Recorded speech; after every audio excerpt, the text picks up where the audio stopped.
Shalom, Ahab, wa Baraka. First and foremost, call Halala Yahala by Hashem Shai by Hashem Kwakadash. Double honors to all the elder apostles, the prophets, and the teachers that are bringing out this 100% truth. Also, the sincere Akiyama Akwa, Shalom. Salutations. I'm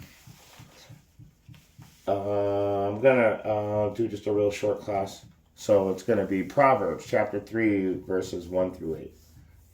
So let's get into it.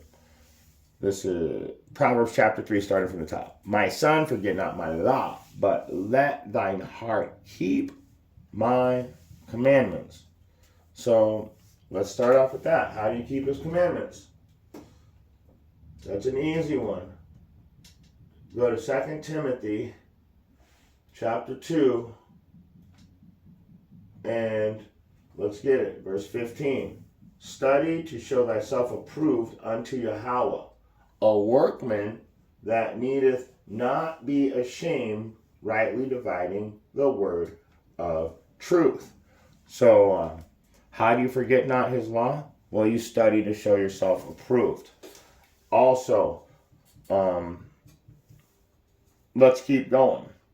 For length of days and long life and peace shall be added to thee. And you know what? That's funny about that. The law scientifically, if you're keeping the law scientifically, it's physically healthy for you, physically and mentally healthy for you to keep the Levitical law. That's like just following the science. Because when you start the health laws itself and our dietary plan, the foods that he set aside for us to eat are actually super healthy for us. And then the foods that he told us not to eat are literally poisonous to us. So, like I said, physically it's healthy, but more importantly, Yahweh Shai, that you're sincerely following the instructions of, you're gonna if you're doing his work, you're going to, what I like to call, gain acceptance or special benefits or blessings. So let's keep going. For length of days and long life and peace shall be added to thee. Verse 3. Let not mercy and truth forsake thee. Bind them up about thy neck. Write them upon a table of thine heart. Bind them upon thy neck. Write them upon the table of thine heart. So, like that goes right back to 2 Timothy 2 and 15. Study to show yourself approved. The table of your heart. In other words, put them in your mind. You're going to have to study and remember this book. So honestly, the more work you do, that's one of the special benefits. It even tells you in Deuteronomy 17 and 18, if you're a king, back in the old days, you were required as a king to take a copy of go and write yourself a copy of the law. In fact, let's just get it real quick. Why talk about it? If there's a scripture we can pull out, let's get it. Deuteronomy, chapter 17, and it's verse 18. It literally tells the king to go write a copy of the law. Let's get it. For all my kings out there, everybody's calling each other king. Well, let me read this to you, king. And it shall be when he sitteth upon the throne of his kingdom, that he shall write him a copy of this law in a book out of that which is before the priests, the Levites. That's one good way to take notes. It even requires the king to do it back in ancient times. So I actually, I've already done that. I wrote the law. It took me a year and a half. I did it on my spare time, but it's not something that, no one's ever told me I had to do that. And there's not a camp that's going to say, also, you have to write this copy of the law. Nobody's telling you to do that. But I'll tell you what, it's a good study tool and it's a major blessing when the Most High sees you studying to show yourself approved. And in doing so, taking notes. If that means writing the whole law down, because Deuteronomy 17 and 18 said for all of us kings to do that, well, this is about as close to a kingdom as I get in this place. This is all I got. I call it more of a hideout. But you know what I'm saying? We don't have anything here. But back in ancient times, our forefathers did have things. But anyway, not going too deep into that. It's just an example of how one way you can study. It's by writing things down. Now, let's move on. Back to the scriptures. So, verse 4. Thou shalt find favor and good understanding if you if you study the law, if you study to show yourself approved, you stay in the book, you take notes. So shalt thou find favor and good understanding in the sight of Yahweh and men. So you're gonna find favor, you're gonna find acceptance, and like I said, special benefits or blessings because of doing Yahweh's work sincerely. Also, verse 5, trust in Yahweh with all thine heart. Lean not unto thine own understanding. Okay?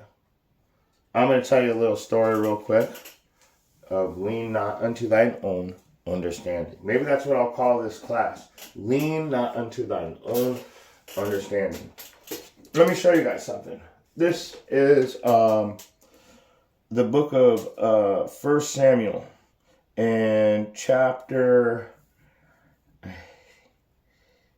13. Was it 13? Yeah, 13.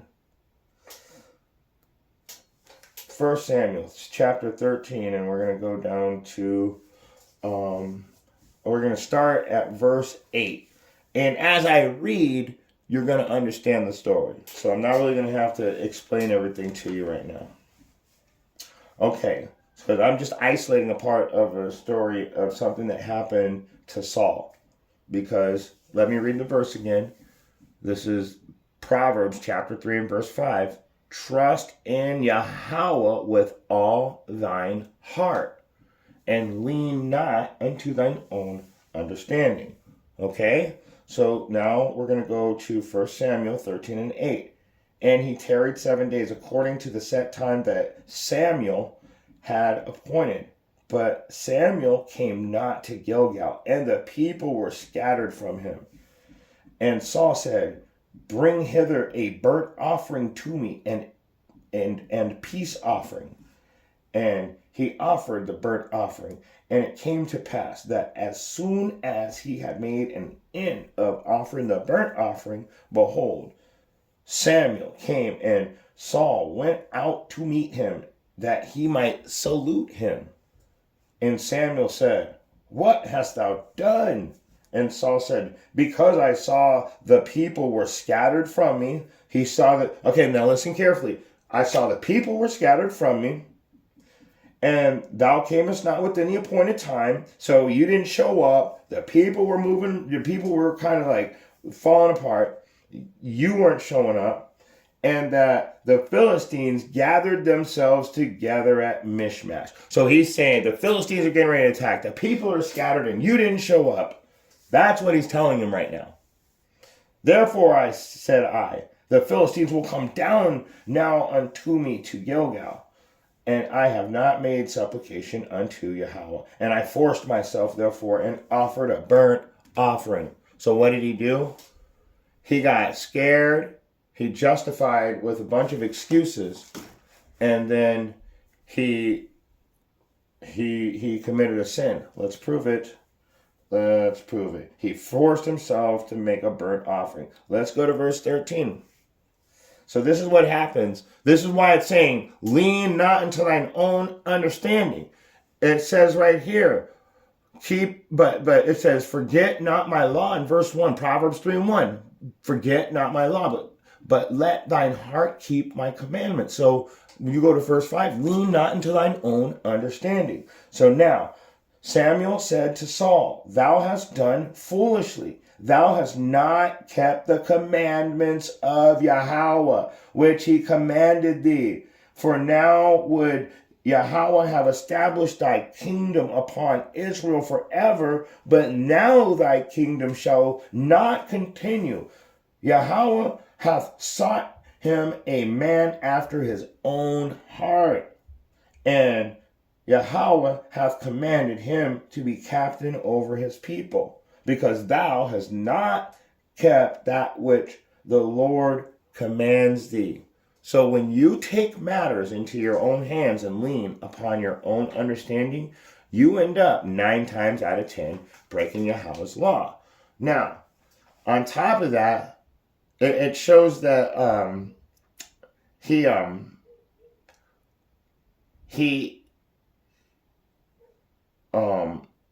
had no faith. Trust in Yahweh with all thine heart. So your whole mindset should be knowing that, okay, he's not here yet, but I have faith.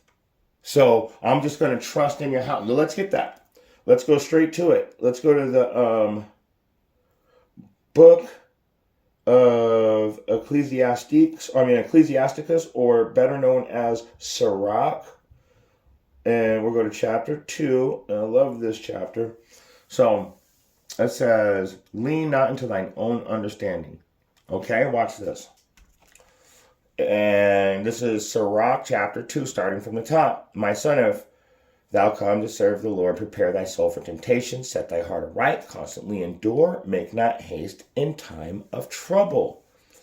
Lean not into thine own understanding. What did Saul do? He said that the people were scattered. You didn't show up at the appointed time, and the Philistines are getting ready to attack. So set thy heart aright, constantly endure, make not haste in time of trouble. Cleave unto him. So verse 5 says, trust in Yahweh with all thine heart. How do you do that? Cleaving unto him and departing not away, that thou mayest be increased at thy last end. So how do you get increased? By trusting in Yahweh's command that he commands you. Whatsoever is brought upon thee, take cheerfully. In other words, he needed to have faith and be patient when thou art changed to a low estate. So it shall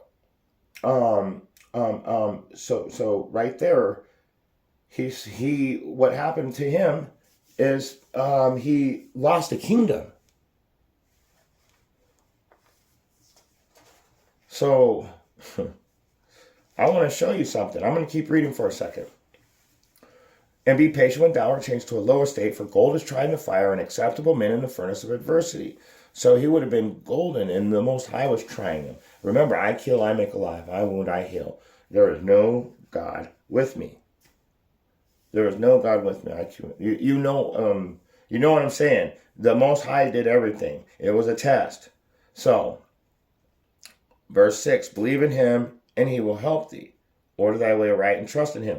Now listen to this. Verse 7. Here's the point. Here's another point. Because when you trust in your own understanding, you break Yahweh's laws, and then he doesn't want you anymore. So, ye that fear Yahweh, wait for his mercies and go not aside. Wait. Did you hear that? Wait for his mercy and go not aside, lest ye fall. So what happened to Saul? He fell from rulership. Okay? And so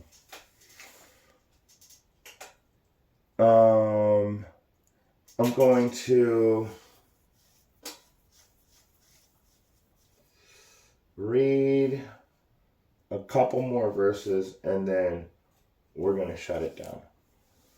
Because I made the point, but I'm going to go ahead and read through 8. So, in all thy ways acknowledge him, and he shall direct thy paths. And that goes right into Sirach chapter 2 and 3. Cleave unto him, depart not away, that thou mayest be increased at thy last end.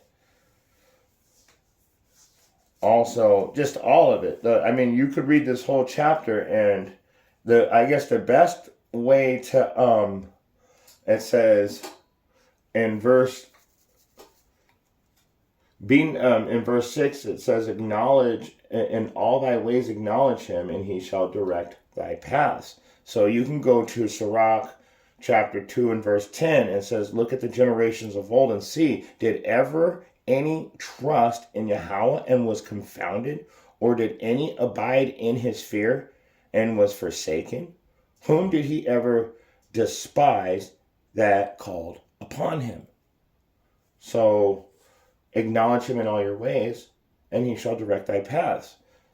So if you're doing everything the right way, he's going to be there for you. But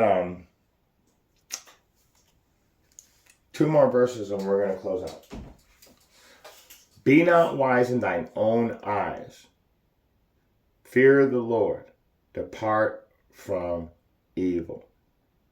It shall be health to thy navel and marrow to thy bones. So, departing from evil, coming back to the commandments. I told you at the beginning of this really short class that it literally is physically healthy to keep the laws, and mentally. It changes your life. That's if you're sincere in the truth. Now, there is going to be a time when the Most High puts the truth on everybody. But believe me, there's a lot of things that are going to happen soon. And we've got to be prepared mentally. A lot of people make that mistake and they want to be prepared physically. But they don't realize that spiritually, I mean, when I said mentally, I meant we want to be prepared spiritually. We have to be in the right frame of spiritual mindset. We have to be keeping the laws. We have to be following the instructions to the best of our ability, according to our knowledge, and applying what we learn to our life as we go. So let's get it. The year is almost over, right? The Gregorian year. What's the real year? 5783, I think? And Yahweh told Moses to keep track of the years. And that was when they left Egypt. So I know everybody's getting ready to celebrate a new Gregorian year, but I'm going to tell you the truth. Yeah, like I said, it's like 5783, I think. Let's go ahead and close out with this. This is Revelation 22:7. It's in red. Behold, I come quickly. Blessed is he that keepeth the sayings of the prophecy of this book. Okay? It's that easy. The ones that are sincerely staying and studying in the truth, the ones that are taking notes, the ones that depart not away in time of trouble, those are the people that he's looking for. Those are the people that he's coming to save. And with that being said, if you got eyes to see and you got ears to hear, I hope you got something out of this message. Shalom.